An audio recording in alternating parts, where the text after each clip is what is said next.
Vamos mergulhar de cabeça num dos debates mais quentes sobre carros elétricos. A famosa dívida de carbono. A pergunta parece simples, né? Quando é que um carro elétrico se torna de verdade mais limpo que uma gasolina? A resposta? Bom, ela está nos detalhes, e é exatamente nos números que a gente vai entrar agora. A galera que critica os elétricos geralmente bate na mesma tecla. A fabricação deles, principalmente da bateria, gera muito mais carbono. Então, fica a pergunta: será que essa promessa de um futuro verde sobre rodas já começa, na verdade, no vermelho? É essa tensão que a gente vai desvendar. Ok, vamos começar pelo começo. Pensa só, antes mesmo de um carro rodar um único quilômetro, ele já tem uma conta de carbono. E para entender essa conta inicial, essa fase que os cientistas chamam de do berço ao portão, existe uma ferramenta padrão. Essa ferramenta se chama Análise de Ciclo de Vida, ou ACV. Pensa nela como se fosse o padrão ouro da ciência para comparar o impacto ambiental das coisas.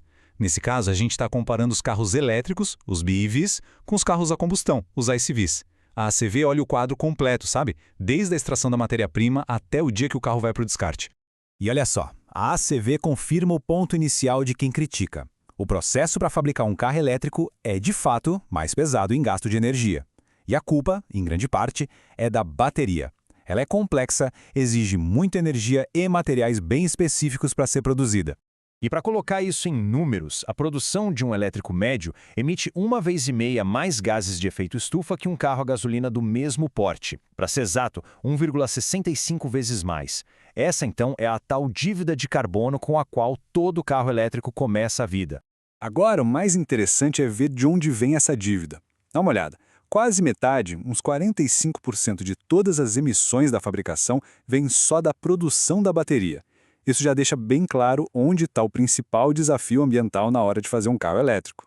Beleza. Então, o carro elétrico sai da fábrica em desvantagem. Fato. Mas a história não para por aí, claro. A grande questão é, e aí? Quanto precisa rodar para pagar essa conta e finalmente virar o jogo? Esse ponto de virada tem um nome técnico: paridade de carbono. É o momento exato em que tudo que o carro elétrico deixou de emitir na rua, finalmente se iguala àquela dívida da fabricação. Daí para frente, é só lucro para o meio ambiente. Cada quilômetro rodado vira um saldo positivo. E aqui está a resposta. Considerando uma matriz elétrica média, como a dos Estados Unidos ou da Europa, um carro elétrico atinge essa paridade de carbono depois de rodar algo em que 17.000 e 24.000 quilômetros. Esse é o número-chave da nossa conversa. E para a gente ter uma ideia do que isso significa na prática, olha só essa citação de um especialista do Laboratório Nacional de Argonne. Ele coloca que para um motorista comum, essa dívida é paga em menos de 2 anos. Bem mais rápido do que muita gente imagina. Certo. A dívida é paga e é paga rápido. Mas, e depois? A verdadeira vantagem aparece quando a gente olha o filme completo, a vida útil inteira do veículo, do berço ao túmulo.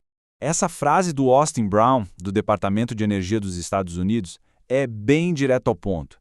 É uma afirmação forte, que prepara o terreno porque a gente vai ver. Porque é na análise da vida toda que os carros elétricos mostram de verdade a sua vantagem.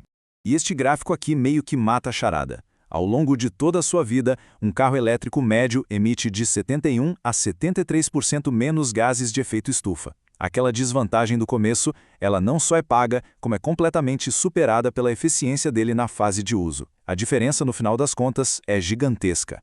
Mas calma, a história tem mais detalhes.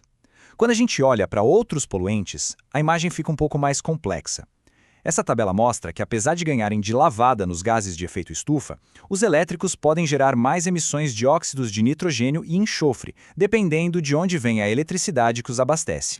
E isso nos leva a um ponto fundamental. A pegada de carbono de um carro elétrico está diretamente ligada à limpeza da rede elétrica. É simples. Um elétrico rodando com energia solar ou hidrelétrica é muito, mas muito mais limpo do que um que usa energia de termoelétricas a carvão. Ou seja, a vantagem do elétrico só aumenta conforme a matriz energética de um país vai ficando mais verde. Então, vamos juntar todas as peças. Qual é o veredito final sobre essa tal dívida de carbono dos carros elétricos? E o que a gente pode esperar para o futuro? Resumindo, os pontos cruciais então. Sim, existe uma dívida de carbono inicial. Não, ela não dura muito, sendo paga ali em 1 ou 2 anos de uso normal. Sim, no longo prazo, a vantagem ambiental dos elétricos é enorme em termos de gases de efeito estufa. E por último, essa vantagem está programada para crescer ainda mais no futuro. E para fechar, fica uma pergunta para a gente refletir. Com o avanço da tecnologia de reciclagem e a transição para energias 100% renováveis, será que um dia a gente chega num ponto em que a fabricação de um carro elétrico não vai ter mais essa dívida de carbono inicial? O debate com certeza vai continuar evoluindo.